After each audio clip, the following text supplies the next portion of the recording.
Hello, everyone, and welcome to the monthly Geekvolution Patreon Hangout. I'm Captain Logan, and look, it's Eric! It's me. Eric has joined us. Hand. You can't see that. Hey! we actually, that other hand got lobbed off, unfortunately. By he shark. Just has no other, yeah. I was all out of shark repellent, and I needed to go get some from the store, but I forgot. It never came in handy until just then. You know, it's that really unfortunate me all the way from Murphy's Florida. Law thing. Yeah. Took him this long to get here. Anyway, so we are broadcasting live for the channel this evening publicly to show folks some of the fun things we do here on Patreon, and every now and again we like to broadcast one of these. We've got 4 patrons right now, a bunch of other people trying to get in. Google Plus seems to be having just massive technical difficulties tonight in general. Once again, like a few weeks ago with a show, I didn't have a broadcast button, which is why we had to jump over to this other link. So sorry about that, folks. But sometimes when you start broadcasting, for whatever reason, that makes it easier for people to get in. So hopefully some more of our patrons can make it. And I apologize to you guys that weren't able to. Some people were asking me to send them invites. And in my experience, if you have the link, even if you have an invite, it doesn't help to get you in. So I didn't do that with anybody specifically because it never works. But anyway, so let's go ahead and introduce the folks that we have in here right now. Fingers crossed for other patrons to be able to jump in. And if you are a patron and you're watching right now and you haven't seen the new link, I posted a new link to get into the Hangout on Patreon. So make sure and jump back in. It is a response to the other messages that we were sending earlier. Anyway, so first of all the way from sunny Australia, it's Brendan! Hello, everyone! And look, it's Connor. There he is, Connor Nielsen. I'm the shark. Oh man, Connor, did you wait for us to run out of shark repellent? Is that what happened? That's the trick. Of course, if we never needed the shark repellent, how do we run out of it? He's been keeping track of the shark repellent continuity through videos, waiting for it to go down. There's a massive plot hole, really, in this whole story. Maybe it has an expiration we never date. needed it. Sorry, what was that? It has an expiration date. Thanks, Michael. I'm gonna have you start fact checking all my stories. Look, it's Michael. Hello, I have new glasses and I'm no longer trapped within the confines of a terrible roommate.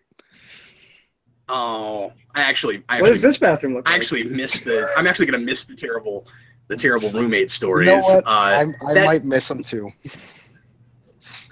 Michael, honestly, I hope you're still as entertaining moving forward, buddy. I really do, because I've reached my peak. It's all downhill from here. What was the thing that was it a snow cone machine? Yeah, it was the snow cone machine. What was the thing that was in the bathroom? What was it? It was the snow cone machine. It was a snow cone machine. Yeah. Oh my God, that was the best. He gave us a tour of his dorm room at Christmas. And he's just walking around showing us all the crazy stuff that his roommate had. And I felt bad for you because I was afraid your roommate would like see that video and get upset or something. No. He can barely use a computer. And finally, that's why he's going to college. Finally tonight, it's Hawk Flame for the first time appearing on the program. Hi, Hawk Flame. Hi guys, broadcasting from New Jersey. I'm gonna reveal my real name for the first time. It's Arnold, but you guys call me whatever you want. Yeah. Live revelations. Yes. Well, thanks, man. I'm glad to finally get to meet you. Hawk Flame is one of our longtime viewers, going way back. Do you know when you subscribed? Because I feel like you've been with us for a million years. It was at least. It was going. The first. I remember the first thing I saw of you guys was a superhero rewind of Dark Knight. So at least back there. Wow. Yeah. Okay. That's 2012. So yeah, probably at least till 2012, 2013. That was in our first 3 years, yeah. Wow. Well, welcome, man, and thanks so much for becoming a patron. Quick plug, since this is a Patreon live show, I'll mention real quick a couple things about Patreon. Now, this is one of the things we do every month. I get folks together, and when they can get in the chat, man, I hope some other people are able to get in. But we just chat for an hour, let these guys pick whatever they want to. Occasionally, we'll do a kind of predetermined topic, but tonight we ask these guys to bring stuff like they usually do. We also do a show called the Geekvolution After Dark twice a month. The new episode of that just came up today. So just for $2 a month, you can go check that out and goofing off for an hour real late at night after we've gotten a little bit of booze in us, and we're talking about all kinds of crazy things.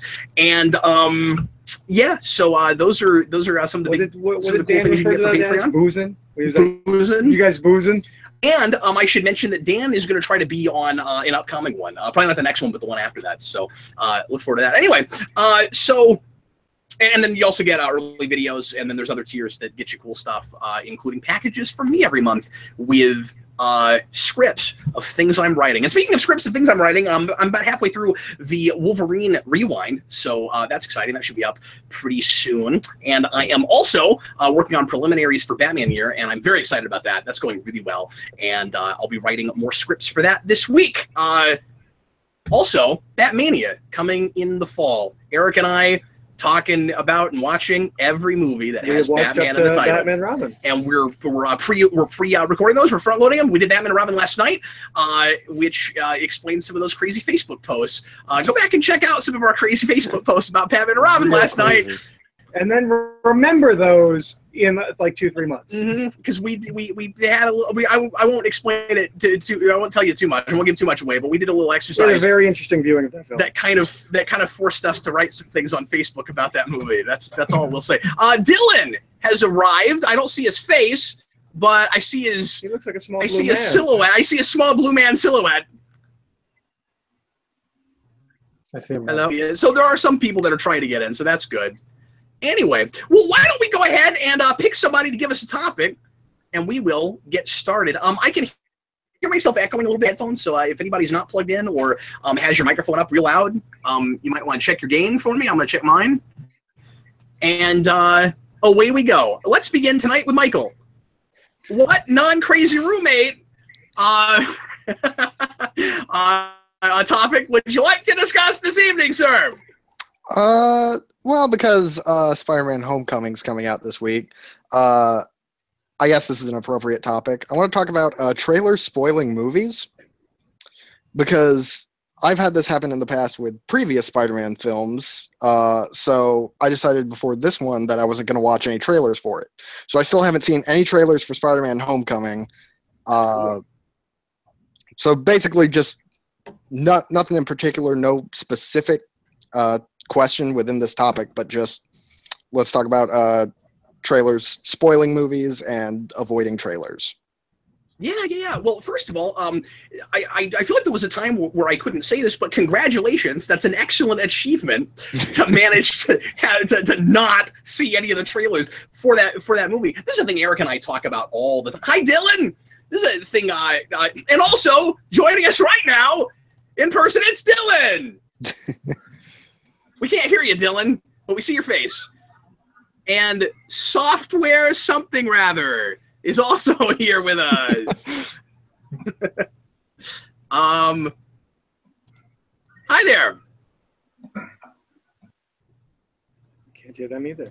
We can't hear you either, so check your microphone settings. Make sure that your mic is in. We can't hear Dylan yet either, and he's apparently been called away on important business. Okay, so we'll go ahead and start talking about that topic. And this is I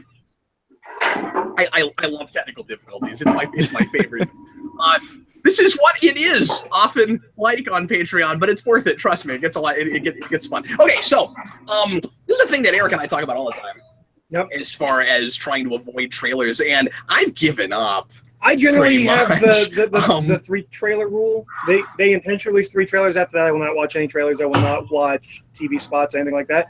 When I think it was Age of Ultron came out, people were complaining about like that they already knew the entire movie because of all the TV spots, and I was like, I didn't watch it. So it does seem like we just start putting out random bits of movie.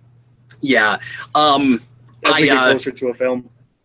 Software Agents Corp, if you can hear me, I muted your microphone because it started working and it was very loud and there was a lot of room noise there. So, he's coming back. Yeah, the problem with that, Eric, is going to the movie theater a lot. That's true. Prometheus without knowing anything. Impossible. And I saw a trailer in the theater. Well, what you do You and I with review it as that, much as we do. You have to be willing to act like a crazy person and bring headphones and know how a trailer starts. Oh, that's smart. I never thought of that. But then You you have might like have to close be your able to eyes. close your eyes and listen to some heavy metal or something while trailer goes by. See, what I do That's is commitment. I set my coat down in the seat that I'm going to be sitting in, and then I just go out of the theater for 15 minutes and then come back. I hate trailers. So. See, my worry is I wouldn't time it right. No, it's exactly. It's but 20 minutes opening weekend, and then every other weekend it's 15. So, don't worry, if you think your timing's off just a little bit, there's like 14 please silence your cell phone singing interludes between last trailer and the movie starting. So there's enough. Well, and it also depends on the theater that you go to. That's true. Because there are theaters I go to that don't have as many previews at the beginning. Hey guys, can you hear me now? But Yes. sure. Yeah. Is there anybody else that just completely avoids trailers? Hey guys, can you hear me now? Yeah.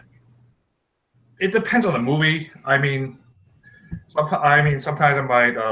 It depends on how invested I am in the film, really. Yeah. And like certain ones, like Spider-Man, it feels like how much I've already know. Depends on how much I've already seen from the other trailers too. Like after the Spider-Man Homecoming trailer, where they I forget which one it was, but it was the one that basically revealed like the three main beats of the story. Third one. At that point, Yeah. it's like, okay, you know what? If I know any more than this, I think I'm not know too much. You know. Here's a question for you about specifically Spider-Man. Somehow or rather, Sony had anything to do with cutting those trailers, because they're not handled the way a lot of the other Marvel trailers are handled. I just thought of this. Like, we've so far had one Ragnarok trailer, and I know that's still a little bit later in the year, but my instincts tell me that we're not going to get as much spoiled for that movie as we have for Homecoming. Hey guys, can you It hear me has now? a curse when it comes to getting spoiled by trailers. Yes, we can hear you. Oh no. Oh, okay. We've been able to hear you. Oh, sorry.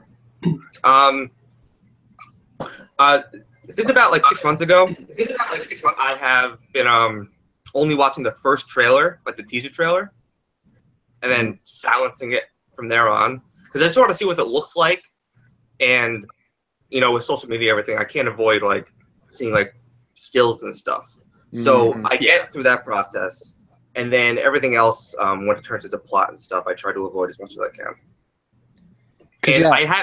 And I haven't been tested with that yet, because I'm starting that with Thor and Star Wars. Those are the two big ones that I've only seen the first one, but there hasn't been a second one yet. So I haven't gone through the rigorous process of avoiding everything, but I'm gonna try. Yeah, I only do it for the movies that I care a lot about. The movies where I would just be devastated if they were terrible. Like I'm doing it for Spider-Man Homecoming, and then I did it for The Force Awakens. I only saw the first teaser trailer for that. And so going to see that in the theater was one of the best theater-going experiences I've ever had. It must completely change your expectations. Yeah, but at the same time, that's a movie where they did a pretty decent job, almost to a fault, of not telling us anything. That's true. That's very true. But still, even just like certain visuals, I was just so glad being able to see that on the big screen for the first time. Like just seeing like the big hollowed out Star Destroyer, that alone made it worth it to avoid trailers. So yeah. And then there's times where it just accidentally happened for me. Like I only ended up seeing the first Guardians of the Galaxy 2 trailer just because I didn't happen to see the other ones. Sometimes I wish somehow trailers were something that you could just look at if you wanted to, and it was harder to get hit by them. You know, or if YouTube had like TV spots as opposed to full-blown trailers, because like in front of videos they'll play an entire trailer. I mean, you can skip it, but you're still seeing part of it. You know what I mean? Like, I don't know. But at the same time, we talk about this a lot, but with the internet age that we live in, it is the social media age. Even if you intentionally don't see a trailer, it's difficult not to get things spoiled for you. So I don't know. I wish more studios were more mindful of making sure that they're not giving away too much. It affects people that even are trying to avoid them. Like certain information, it'd be nice if it didn't get thrown there. It might be fun to go round robin and let folks throw out movies they think had trailers that gave away way too much. Amazing Spider-Man. Yeah, that's the big obvious one. Spider-Man 2.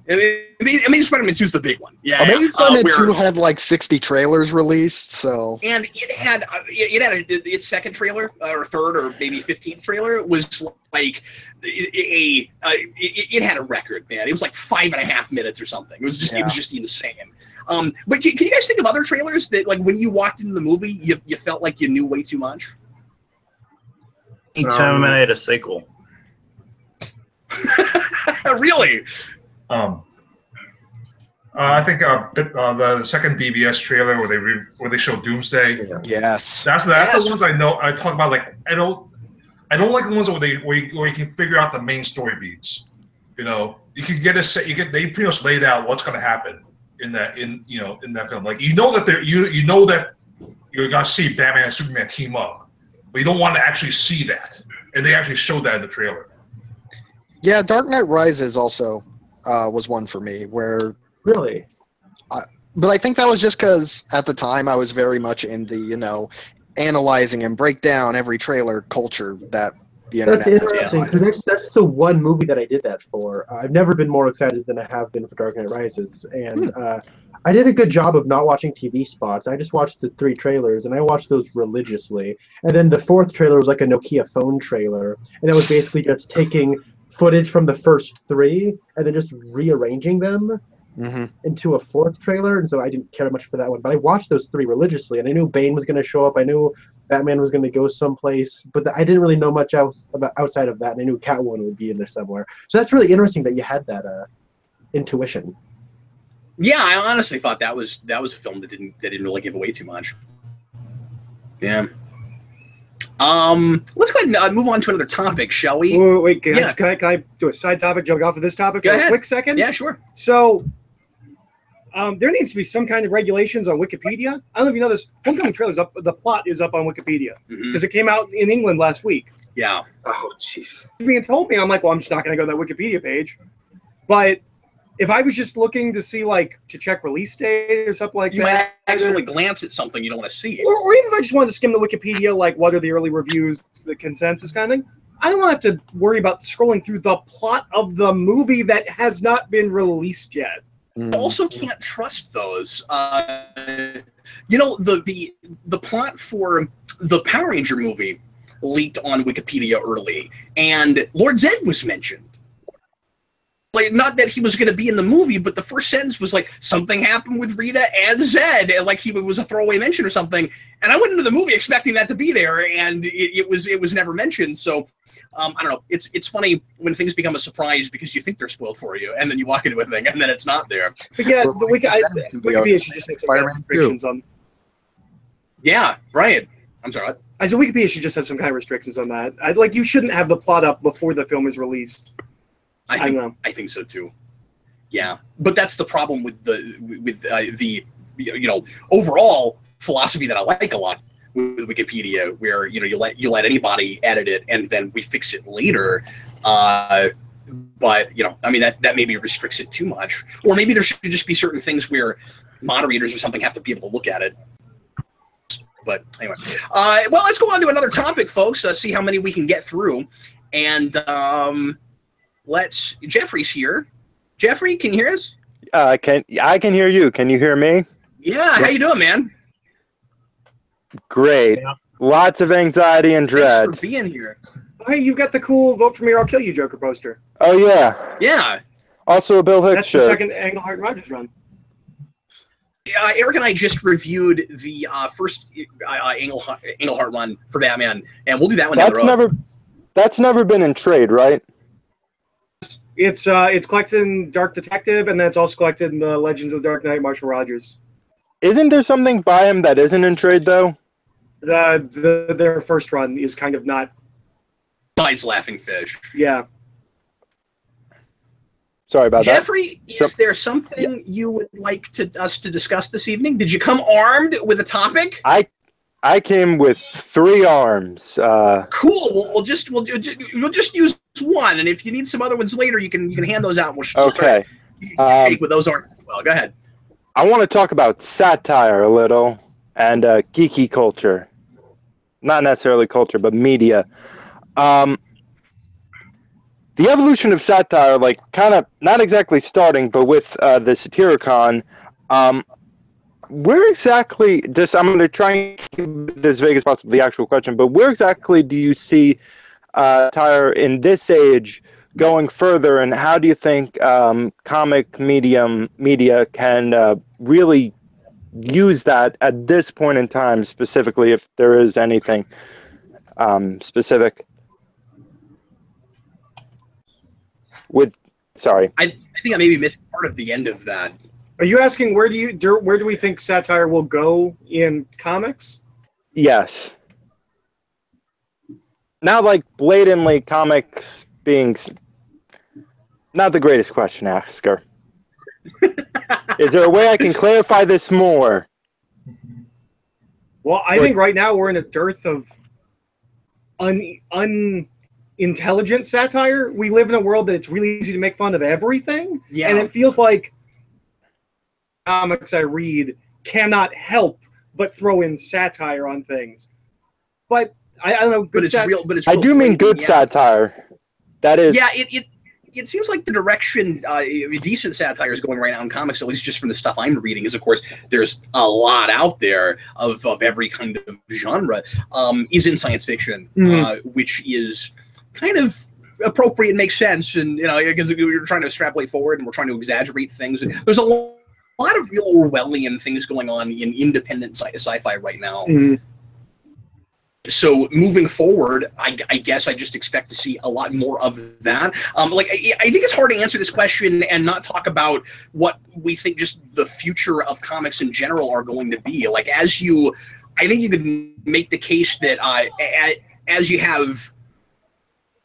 comics aren't populated as much by popular stuff, just by superhero stuff, and it's becoming a medium where there's a lot more of every kind of genre of literature being told in it. I think we end up seeing more satire. You know what I mean? I guess the only way I can answer that question is I would expect to see more of it, whether it's good or not. You know what I mean? Because we're in a real extreme kind of and divided world right now. So everybody wants to do social commentary. And everything's political right now. And everything has to be commenting about politics.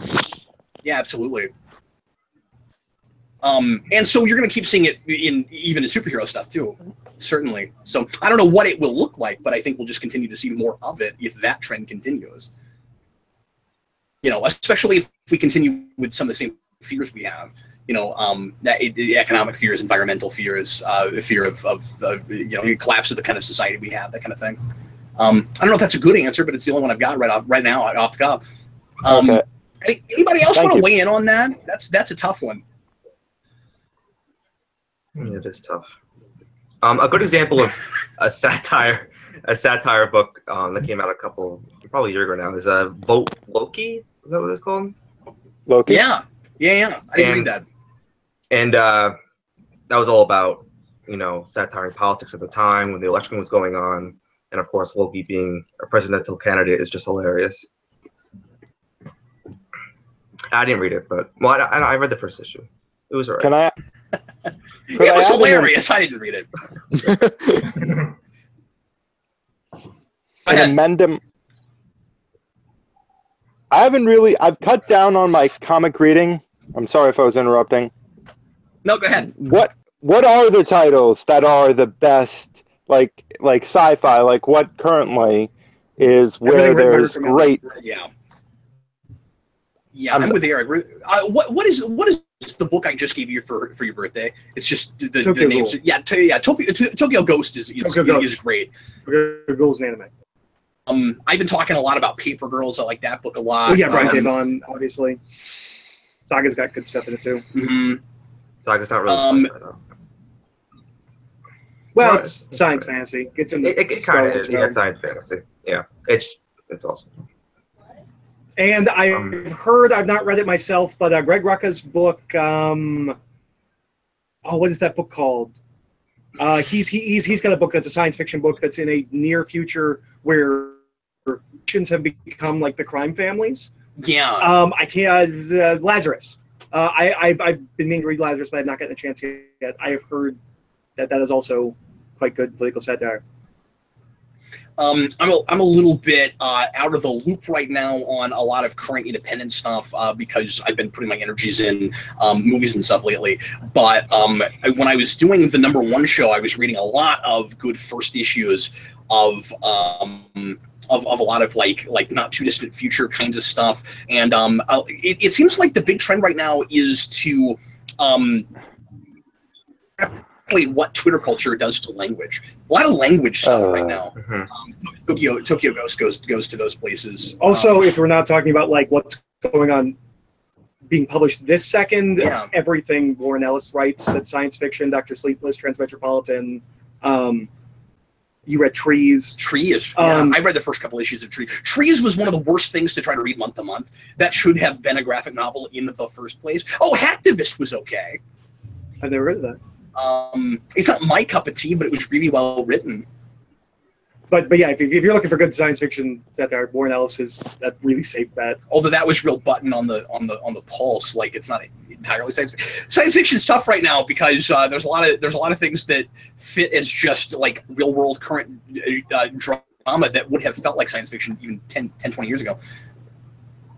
Satire is a very weird thing, especially in comics and especially in like a political climate like this where everybody's trying to be political. Everybody ends up seemingly making the same points. Yes. Really like to move beyond texting is ruining language. The politics are ruining everything and all that stuff. And I thought Dark Knight 3 was all right for a while. I haven't read the last 2 issues yet, but I thought it was all right. I thought the satire stuff was classic, sarcastic, and it wasn't sugarcoating anything at all. But it felt very tired to me, anyways, because it seemed like we were making the same points just in a different time and age. Connor, that's a terrific point. Yeah. Well, and I also take issue with it seemed like comics used to have more varied point of views. I feel like all of the writers in comics right now are on the same page, and so it is the same points. Yeah. So you feel like, okay, like I agree with you, but like I'm getting numbed by the point you're all making, saying this, and and B, you're kind of preaching to the choir. That's why I'm satired out. I'm satired out because it's not just people in comics, people in film and comics and everything else all seem to be on the same page, and that's where it's not a lot of nuanced satire. Yeah, after a while, you just start to want a more straightforward story that you can then read and analyze yourself and take what you take from it. Mm-hmm. Also, my question is, what is the line between what is satire and then what what they used to do with I'm trying to think of the exact phrase for this, but like using real life, using sort of an allegory for real things, for real life political, goings on. Like, for instance, what's the difference between where's the line between, say, satire and, let's say, using mutant registration or the superhero registration as a parallel to real life, like commentary, real life politics of events. Yeah, sure. Yeah, and those kind of like TOS morality plays. Or Twilight Zone. Yeah, sure. Big point, too. Sometimes it feels like even when we do something in comics, especially, I hate to say, especially in Marvel, like currently, it'll be sort of allegorical, but it's almost too on the nose. Yeah, there's a lot of that going on at Marvel. Where it's like, we're not going to say the actual thing it is, but we'll change like 3 letters and act like we're being clever. Mm-hmm. And I think the problem with a lot of comics is that they kind of want to have their cake and eat it too, or they want to be political, but at the same time they want to tell a story about superheroes kicking each other's butts. You know what I mean? Like they want to have like this big action scene, but they want to be like that's why I hated the original Civil War. It felt like they wanted to Agreed. On one hand, tell a political story. On the other hand, just want to tell a story that's about superheroes like killing each other. That he did his second arc on Punisher after Civil War was a story about the hate monger at the border between Mexico and America, and it was a whole thing. And he was like, maybe this isn't the place to do this. I'm not saying this story doesn't need to be told, but maybe a Punisher comic isn't where you do this. And he eased up on politics and stuff in his comics a lot because he was like, it's just inappropriate for what this is. I think I remember that story. It's not good. It wasn't. So that opened this up to all kinds of different interesting directions to take that, but I want to jump to another topic so we can make sure that everybody gets something in here. Brendan, if you're still with us, throw us out a topic, sir, if you came armed with something.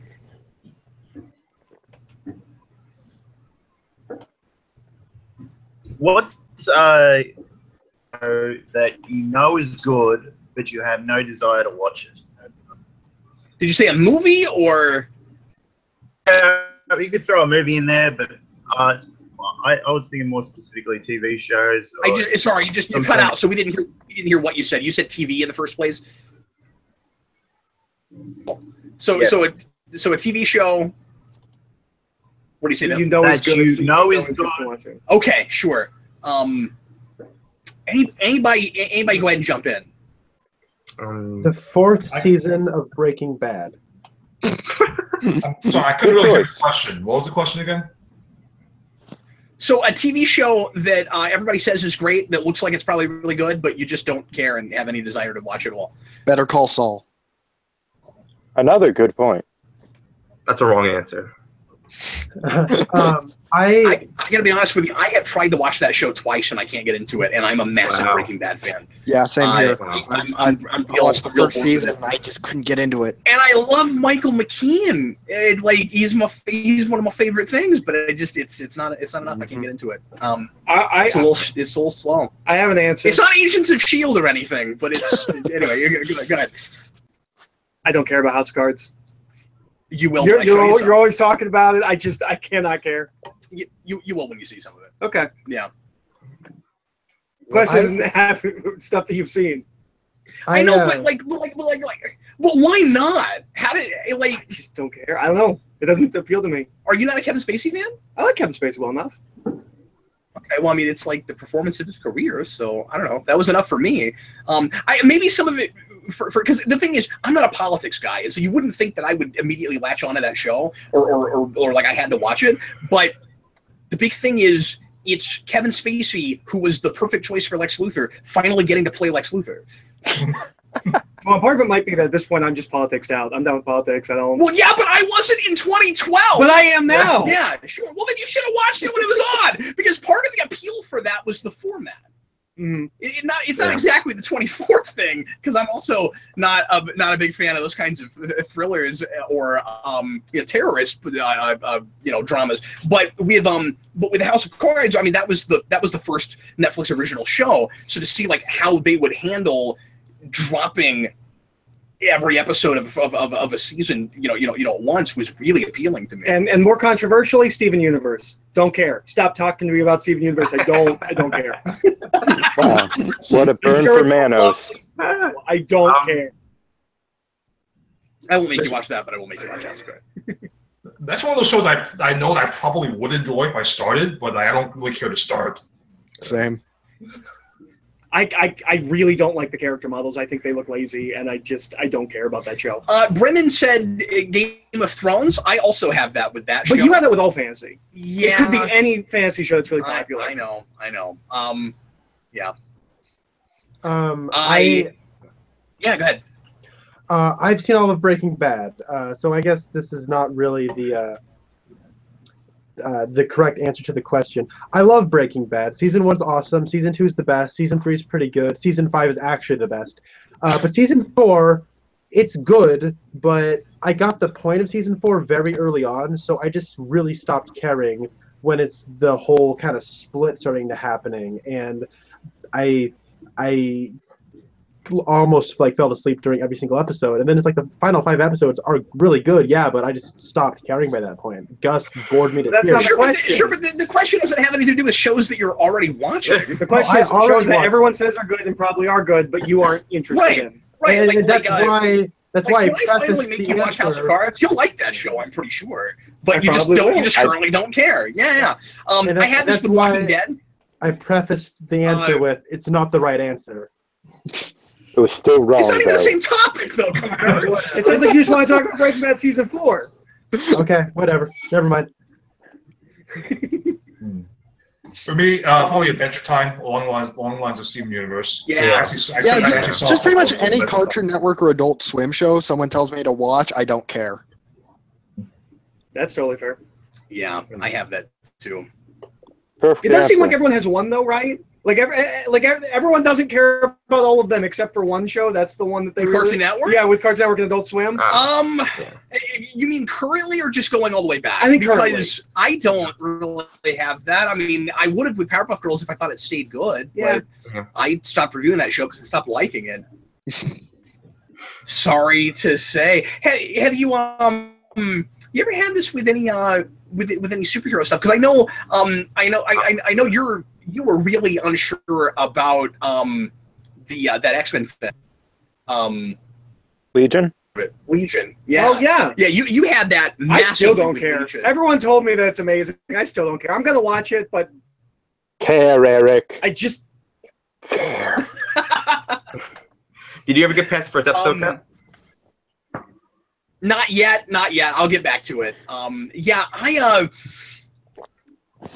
don't care about Black Lightning. and I still have that with Gifted, the other X-Men show that's coming out. I don't care. Yeah. Give me shows about characters I care about. Give me more Burn Notice, damn it. Again. I guess it's not a good. I guess Black Lightning's not a good answer because it hasn't started good. yet, and nobody knows if that's going to be good. And I would have, and I don't write on principle. Go, I don't care about that. I saw the trailer and thought it looked pretty bad. So They should retitle it Seventh Heaven with Superpowers. Because that's what that looks like. For shows in the Maybe a little future, bit, I would yeah. say Inhumans. That looks like a pile of garbage. yeah. We haven't watched the trailer yet, but No, those but costumes those are embarrassingly bad. It's like it's weird. It's really mid-90s. I don't know. And Incredible. here's the problem with those costumes. You can't say IMAX and then give us that spill. As the one person on planet Earth who likes the Inhumans, that show looks terrible, and those costumes are atrocious. Yeah, and I feel bad for Connor because I'm sure he was really looking forward to that. I was really looking forward to it. They didn't give him a tuning fork. Why? Why does he have a mask? Why can't he just have a mask?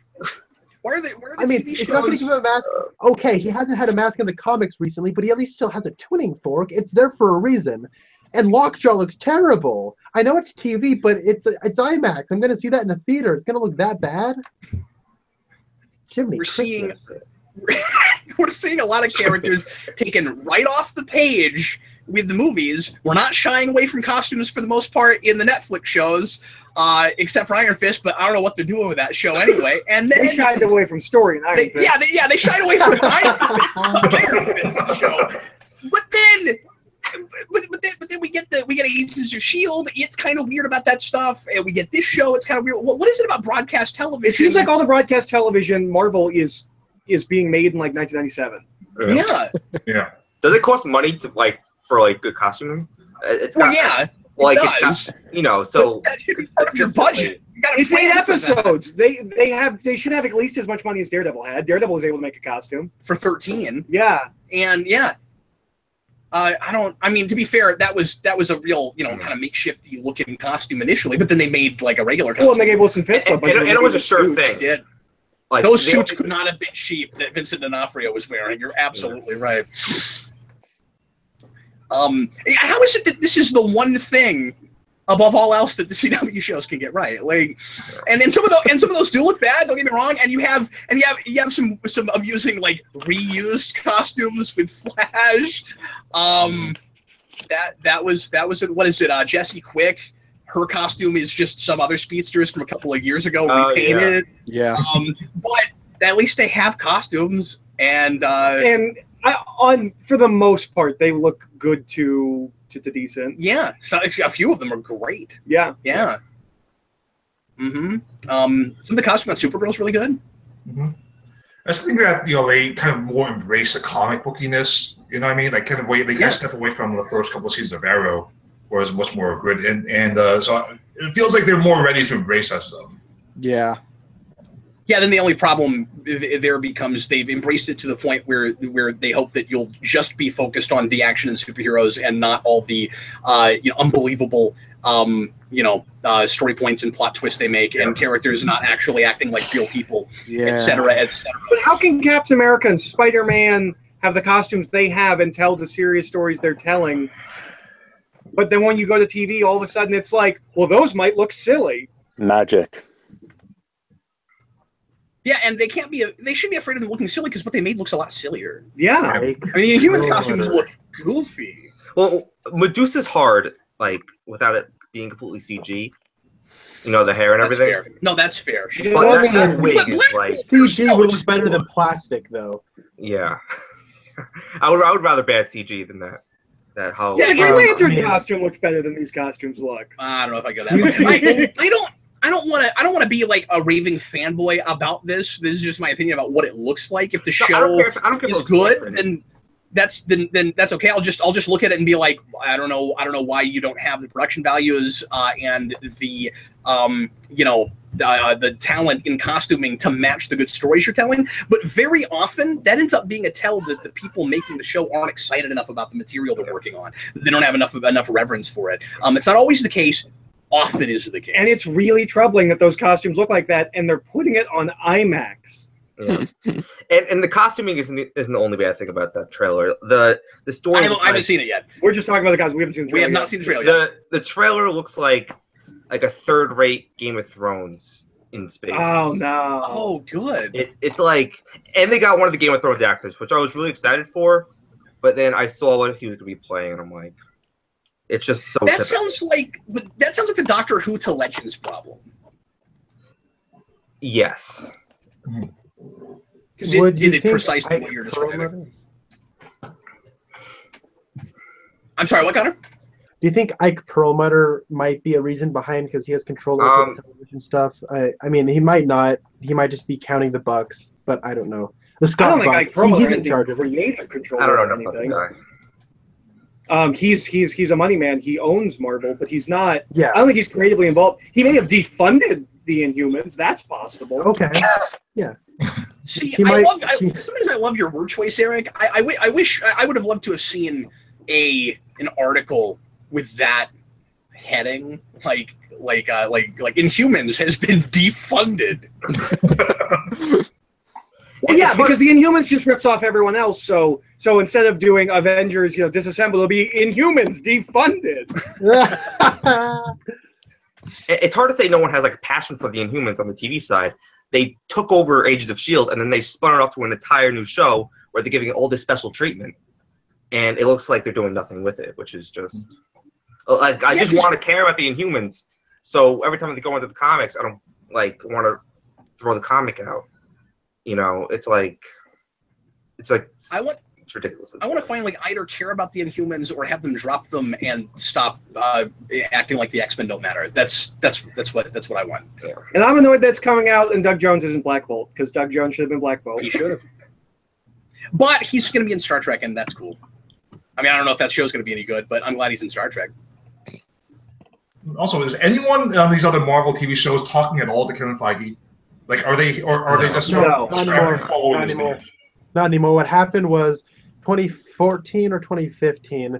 Feige was under Ike Perlmutter. He went straight to Bob Iger, and basically Kevin Feige has control over all the movie side and has nothing to do with the TV side anymore, and he reports directly to Bob Iger, while Perlmutter has control over all the TV and comic side of Marvel. Well, and from what I understand, it's not that Feige lost control in the traditional sense of you're going to be focusing on this and you're going to be focusing on this. It is Perlmutter's angry, and he doesn't like that Feige's no longer reporting to him, and it's a much more of a territorial spat than it is an actual different direction. And that's going to affect those things, negatively, because you want some cross pollination. And Agents of S.H.I.E.L.D. was kind of trying on its end for a couple of seasons. I don't think you can blame S.H.I.E.L.D. for the lameness of some of that. And we got Fury twice, and the last episode of that first season is really good. So I mean, Well, we were they- trying for a Hard not minute. to be- hard not to be good when you have Bill Paxton overacting his head off. He was the best thing about that first season. Yeah. Oh yeah, that was great. The thing is, if you didn't watch anything else but the movies, would you notice? No. No. Yeah. So it's all Feige keeps saying things like, at some point we'll do something with them, and who knows if that'll be anything more than just an offhanded reference, in the movies to Netflix or something. So our other guy who's here that hasn't been able to get in and talk to us just wrote yes, and I'm not sure what he's responding to, but just yeah, just All of the just, things. oh wait, there he is. I was responding Hey, did you to get in? Brian in the chat. Yeah. Oh, sorry about that. I thought maybe it was an exclamation of yay! I finally was able to get in the chat. Okay, let's go to another topic, shall we? Let's see. Connor, have you given us a topic yet? I don't think you have. Not yet. Go ahead, buddy. So I brought a prop for mine. I hold in my hand Twin Peaks: The Entire Mystery Blu-ray box set. That show! That's my answer! That's my answer about the show I don't care about! Sorry.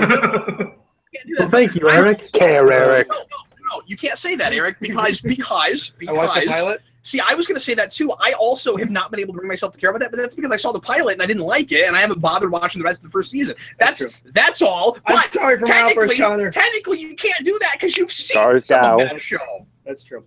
Well, you guys are wrong, but so regards to this box set, what's really cool about this is it says You can't be wrong about and that. the missing pieces. What this is it has the 2 seasons of the television show and the prequel film directed by David Lynch. The movie is 2 hours and 15 minutes long, and the script would be for a 4-hour film, and they actually shot all the material for that 4-hour film, and then they had to cut it down. And for the longest time, those deleted scenes were just a myth, and no one knew where they were. And then finally in 2014, when we got this, we also got the deleted scenes that came along with it. And I finally was able to watch them. It's all been remastered in 1080p and with surround sound. And it's awesome. This also reminds me of what happened with Metropolis when the 27 minutes of additional footage were found. So my question is this. Is there anything out there, like a myth or some kind of lost film or lost footage, that you desperately want to be found so you can finally see it? That's my question. Wait, can I ask you a question, Connor, just real fast? Do you like Fire Walk with Me? Fire Walk with Me is in my top 20 favorite films. It is my favorite horror film. Okay, I was just curious. David Bowie's amazing in it. David Bowie's awesome, and Chris Isaac is really good in it as well, and Kiefer Sutherland is hilarious, and it is my favorite David Lynch film. I've seen most of his films. And The Return is really good. Okay, too. so missing.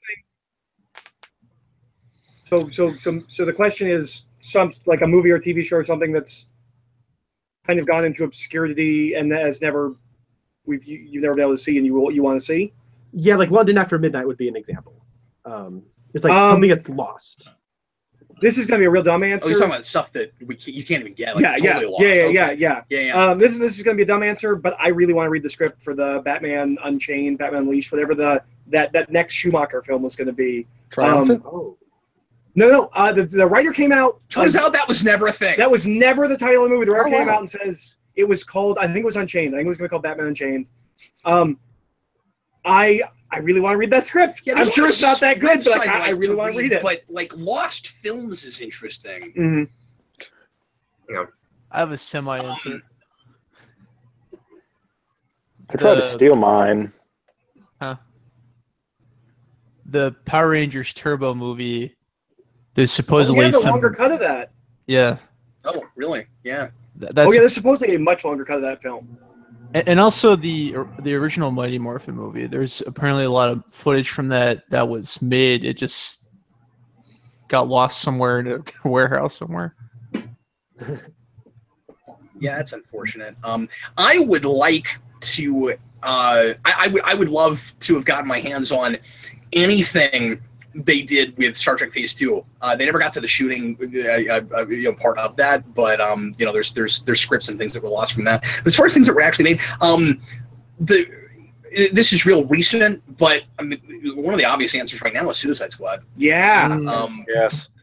Just we're gonna all go to our graves wanting to know what the heck happened with that thing, unless we finally get the footage. I mean, it's interesting how many of these things were finally answered for us, right? Especially in the superhero realm, because for the longest time people thought we would never get the rest of that Donner footage from Superman 2, and we're now 12 years beyond having that in our probably everyone sitting here has that in their house, I imagine. I mean, we just got a new cut of Spider-Man 3 that no one was asking for, so anything's possible. Right. Is that really a thing? We're going to cover that. Yes. Eric and I are going to try to watch that soon. I did buy it. I have it. Jonah Hex is another one. Yes. Sure. I would like to see the original cut of that film. Because there's a completely different cut of that movie that is a hard R movie and doesn't have the Dragon Balls. In fact, the ending of that movie, if anyone's confused by the ending of that film, where they're having a physical fight and a spiritual fight, the spiritual fight is the actual original ending of the film. It was shot completely separately. I'd be interested in seeing that. Yeah. Any of the missing episodes of Doctor Who? Any of the missing episodes? You have to just go to a different dimension. There's some dimension where we have. There's some of our episodes that we have are lost, but there's episodes that we don't have that are found. Yeah, they're really popular episodes that we love here that they didn't. No universe has all of them. Though. Right. We have to pull them all together.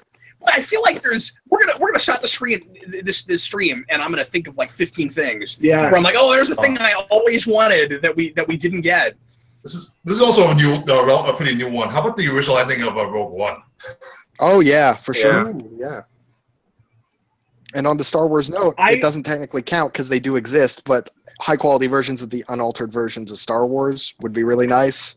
So speaking of Star Wars, right before I step off my David Lynch fanboy box, I want to say if he actually got to direct Return of the Jedi like George Lucas wanted him to, that might be my favorite Star Wars movie. Dune is not a good movie. I'm not defending Dune. I love Dune. I mean, I like it too. I like it. I really like Dune. I can't say it's a good movie though. The thing though is it gets really weird and ethereal, and it gets all dreamy. If David Lynch did something with that, with the Force, it could have blown everyone's minds, and it would have been awesome. Well, I don't actually. From what I understand, George Lucas assistant directed all those movies. Like backseat directed. George Lucas directed Return of the Jedi, and he also directed Willow. Empire he was not there for, but I think the film would look similar to what it looks like. I don't think you would get to see Lynch do the flourishes that he would do. So basically, Connor's saying if he had gotten to tie George Lucas to a chair somewhere, then that might be his favorite Star Wars movie. But yeah, exactly. That's exactly what I'm saying. Hours of David Lynch. Now, George, why don't you sit down there? Why don't you sit down there? I would also go over there in the corner. I would also like to see the early drafts for Force Awakens. The ones written by the guy that wrote Toy Story 3 that Lucas oversaw before it switched over to Disney. I'd like to see that. Oh, you know what? Yeah, George's idea would be interesting to know before Disney canned all of them. Guys, I know this is real super current, but one of the big ones down the road that everybody's going to wish they could see is whatever the Lego movie guys shot for Han Solo. Yeah. I am a whole lot of improv from what I understand. Furious. The Three Stooges Han Solo movie. I would. Oh man, I'm furious they're not directing that movie anymore. Lord and Miller have made nothing but great. Are you still? Oh yeah. I have no idea what they were making. I mean, you got Ron Howard to replace Lord Miller. If you had to ask me to make a list of people who are nothing like Lord Miller whatsoever stylistically, Ron Howard just might top that list. Yeah. Right, but they weren't hardly shooting the script they were given. They should have gotten the funds. It just sounds like they weren't right for the movie that was written. Yeah, it sounds like they were hired thinking they'd be like the Russo brothers, where they were going to show up and make the movie they were hired to make that was going to be outside their wheelhouse, and they showed up like a Seth Rogen movie and just kept making what they make. I like their movies, but do the job you're hired to do. Yeah, that one, with the information we have, seems pretty understandable from Disney's standpoint. But as with everything, we don't know everything. I mean, I don't know what their side of that story is.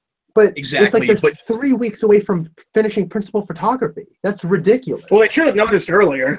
No, that's the big when thing you're I having don't get is with the director that you're interviewing, and you don't know their style of directing on set, and they have never made something that big before. Maybe you shouldn't have hired them in the first place, or hired it's baffling to me that you hire them and then 3 weeks. But I don't know. At that point, I'm on their side because that's ridiculous on the other side. You have to. They have to know what their vision. Yeah, they have to know what they have to explain. They hire the director. They kind of explain their vision, and you kind of have to come to an agreement on that. You know, so they kind of have to know something. Yeah. It sounds like something similar. Oh, sorry. I gotta say that the Curious Lo is here. I've been waiting for a moment to say hi. I didn't want to interrupt people. I've been waiting for a moment to introduce you, Lo. Hi. Hi. I haven't seen you in forever, let alone anybody else. It's so good to see you. We've missed you, Lo. I've missed being on here. The little one is currently sleeping, and Dad is in the other room taking care of him. So I have a break to come say hi. Well, I'm glad you were able to make it, and I'm glad things are going well. Thanks. Anyway, keep talking about Star Wars. I'm enjoying this. Speaking of Star Wars, if you guys do want the unaltered versions, they do exist. You can find them. Yeah, Cap's got them. I've got them. Well, but here's the thing. They exist, but in no remastered format. Right. They're rough so far. And Disney has sworn up and down they're going to put them out. Why wouldn't you do that around Force Awakens? I'm not sure why that didn't happen. Especially with all the original trilogy stuff. It's because Fox still technically owns the rights to 2020. Oh, is that? Well, then why would they announce they were going to do it? If they don't have the rights. 40th anniversary? Yeah, I'm not positive you're right about that. I just read something about this the other day. Really? That Fox has the distribution rights for the original trilogy until 2020. All right. I'll never doubt you again until you start talking about Star Trek or something. Wait, what about what? I always had a feeling that was in Lucas's contract to never release them. But yeah, the despecialized versions of Star Wars do exist. They're high quality. Fans restore. Those are bootlegs, though. Yeah, I got these on eBay, but yeah, they do exist. They aren't official releases. No, not at all. But they do exist. Those look pretty cool for bootlegs. Mm-hmm. And then there's those terrible the DVDs that came out back in the mid 2000s, which I have them, and unfortunately, I think they just took off the Laserdisc. Yeah, it's a poor Laserdisc transfer. Yeah. They're okay. That's what I took the stills. That's what I took the stills for the Empire Strikes Back rewind. The Laserdisc? No, the disc that was ripped off the transfer. Yeah. I was hoping you had some really old school laser disc to computer setup somehow. I was going to say the impressive thing there isn't that I did it from Laserdisc. It would be that I pulled the footage somehow. The RC to AV to HDMI. One of my favorite things. One of my favorite things is still watching the commentary, the McFarlane commentary for the first season of animated Spawn, and him constantly talking about how cool it is that he's talking on a Laserdisc. That's the best. And the DVDs were the worst because they functioned like Laserdisc. They just stopped, and you had to flip the disc. Yeah. There's also a point where he brings his daughter in, and that's uncomfortable. Wow. Oh, I forgot about that. Yeah. It's funny because we did that commentary on a commentary with the Spawn movie, and the only other things I can think of that are really worthy to do that are other McFarlane commentaries. So let's see if somebody else wants to throw out a topic. We've got time maybe for one more. Yeah. Just add an answer to the last question. Yeah, sure. It's not Star Wars. Not something any of you would know about. I brought a prop for this because I'm surrounded by my records. Phil Oakes. Phil Oakes. Yeah. What? Anyway, Phil Oakes, a folk singer, he made a film right before he died of this incredibly performance that he did entirely drunk called The Last Performance of Phil Oakes that was going to become this, like it's a film, and it's an entire film that was shot of like hours straight of just him playing with crystal clear audio, crystal clear visual for 1976. All that I know about it is it's at Tulsa, Oklahoma. And that's it. You know, that reminded me of the of that unlicensed Batman Dracula movie. Yeah. Yeah. Love to finally see that whole thing. To jump into music, there's a unfinished Weezer album that's a science fiction concept album they made in the 90s. They Did never that finished become some of the songs on Pinkerton? some of their other albums. Jeffrey, we can't hear you, man. I'm not sure what you just said. Pinkerton, did that become Pinkerton? Yeah. So some of the songs ended up on Pinkerton, I believe. But it was like something from the Black Hole Galaxy, something like that. I forget what it's called, but that'd be Black cool. Hole. Have you ever heard of albums that never were? Org. It's a blog where someone goes through, reconstructs albums. They did one of that's like a pitch perfect reconstruction of that album. Oh, cool. Oh, neat. There's a Phil Oakes reference in a They Might Be Giant song. Well-known fact. Okay, who has not gotten a chance to throw out a topic that might want to? Yeah, go ahead, Hotflame. Any thoughts on the Watchmen adaptation on HBO? Yeah. I keep meaning to make a video about that. Except I don't have, a ton to say. Except I don't know why you would do that. Yeah, why? One thing that was really strange about it is that Snyder was attached to work on it up until just recently, and it's one of those things where I heard he got out at the same time as I heard he was involved, and it was already a strange enough thing to adapt again, but like to be spearheaded by the same guy that did it last time. You'd think the only reason you would do it is if you thought the last one wasn't good enough and needed to be done again this soon after that. In my opinion, most of the people that I think the majority of the people that really dislike the Watchmen, this isn't everybody, but I think a lot of the people that don't like the Watchmen movie didn't think that should have been adapted in the first place. Mm-hmm. So you're not going to appease those people by making it again. Yeah, well, and I think even people that didn't like that movie, it's as close as they're gonna get. Like it's not far enough away that you need to do it again. You're going to be looking at the same scenes again if in you animation. Watch the Ultimate Cut. I mean, the only reason to make a miniseries is to put back in all the stuff that they left out, and they didn't leave out very much. They just weren't able to put it in the movie theater. So really, you're making we have it. So really, you're making a TV series just to remake the original ending. And to put in the stuff that people didn't see if they didn't know there was an Ultimate Cut. That's the only reason to do that. See, I don't like the movie. I love the book, but I kind of want to see what a miniseries would do with it. And it's not that I don't like it because it's not like the book. I just don't think it's particularly well made story-wise. Well, and at the same time, we're also doing an anime adaptation, yes? Yeah.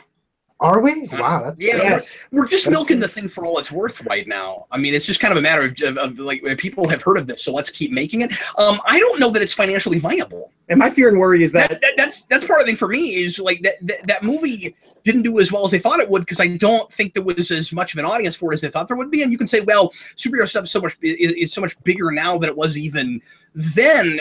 But it still had one of the best trailers I've ever seen. Yeah, I mean, I just don't think it's going to be a big grab for HBO. And really my biggest fear, while the iron's hot. No, that's exactly. And my right. biggest fear with doing a miniseries now is that they'll bring in before Watchmen stuff. Oh God, no! I hope sure. Not. But here's the thing. That'd be a bad idea. Hawk Flame, do we know for sure that it's a miniseries or what even it is? I mean, that's what I thought. That's what I thought it was. I mean, I think that's the best format to do it. I think that. But that's an assumption we're all making. I don't know that they've come out and said that. Yeah, the problem is we didn't have the movie. Otherwise, I think it's the ideal format because that's what it was. I think so too. But now that we have it, I'm just not sure what the point is of doing it again. But I also like that movie, so I'm not the biggest fan of the movie or the book. Like I think they're both good, but I don't see the point either. I'm just excited. I'm not saying Watchmen's bad. I'm not disparaging Watchmen. I just it's good. I just want to see what Damon Lindelof is going to do with it. Oh, is that who's attached? Yeah, that's Yeah. who's attached. Oh, it's gonna make no sense. That's what I'm really excited about. I think The Leftovers is his masterpiece, and that just ended. His artistic take on Watchmen is they get to Ozymandias's lair and they'll just go black and you can figure out the rest. They replaced Bobastis with a polar bear. It's still a green one. It's a green polar bear. Yeah. Bobastis! The rats are polluting the lake! Well, now I'm really excited for this. I can't wait. I will certainly, of course, check it out. I hope it is. But it has to be really different. I mean, it's got to be a totally different take, totally different vision. You can't do leather costumes. That's why I'm glad Snyder's not connected to it now. Because really, what would that have been? I mean, like, it's like every time we have sorry, I can't think of his name right now. The guy who wrote Batman Begins. Help me out. David Goyer. David Goyer. Yeah, it's like every time we have him reboot a thing that he's already been involved in the first place. Anyway, so yeah, if anybody else wants to weigh in on Watchmen, I don't know. What they should like Saturday Morning Watchmen, so that's kind of cool. I think it's being done because with the recent DC convergence thing, and now that they're integrating Watchmen into the mainstream DC universe, they're just trying to milk it for all it's worth. And there was the recent Before Watchmen series too, right? Well, the HBO series has been in development long before the Rebirth thing. Oh, yeah. But you don't know how long the Rebirth has been. I think it's a business decision and not an artistic one. No, I know. I completely agree with that. I just don't know how much it has to do with comics and synergy. I mean, that's what all the Watchmen but it stuff might. is. Yeah. It's completely business, and there's no artistic integrity there. Yeah, absolutely. It would be interesting to know if Jeff Johns knew he was doing Watchmen in that book more than 6 months or a year before he made it. You know what I mean? But anyway, well, folks, I think that's going to be it for us tonight. We've been on for a little over an hour, and Eric and I have got to run off and shoot some more stuff. Actually, real quick, Lo, was there anything you wanted to talk about? Because we haven't talked to you at all. No, I since you've honestly been just here. wanted to hop on and say hi to everybody because I've been like off the internet for months. So. Well, I'm glad you did. I just didn't want to leave you out. No, I'm good. Don't worry. All right, well, folks, thanks as always for watching, and thank you guys all here in the chat for being here. Once again, we do this every month toward the end of the month usually. This one's a little bit late because this was the day that I had, but we'll have another one this month, and toward the end of the month. And if you are not a patron currently, I hate that Patreon. If you're not a patron. Patron, yeah, it's my favorite kind of pizza. If you're not a patron currently and you'd like to chat with us like this once a month, we don't always broadcast this on the channel, but we did it this time just to show folks what we do. You can go to patreon.com/geekvolution and sign up there and you can also get all kinds of other cool extra content from us, including Geekvolution After Dark and early videos, usually about 24 hours early. Anyway, we will see you again with more videos coming out this week on the channel, including a new GNN and some more turtle torture time from me and Dan. I am Captain Logan. This is Eric. I'm Eric. This was Connor. Whose microphone That is was off. Connor. Oh, no. And sorry, Connor. And Dylan. Hey, I had And, a fun time. and Lo. Hi. Or bye. And Jeffrey. I'm a Patron using Patreon. And Michael. Watch Star Wars. And software guy. I don't know his name, honestly. A.T. Gonzalez. Yeah. And Hawkflame. Watch my channel. Hi, guys. Watch his channel. And thanks again for watching, folks. I am Captain Logan saying good night. Good night.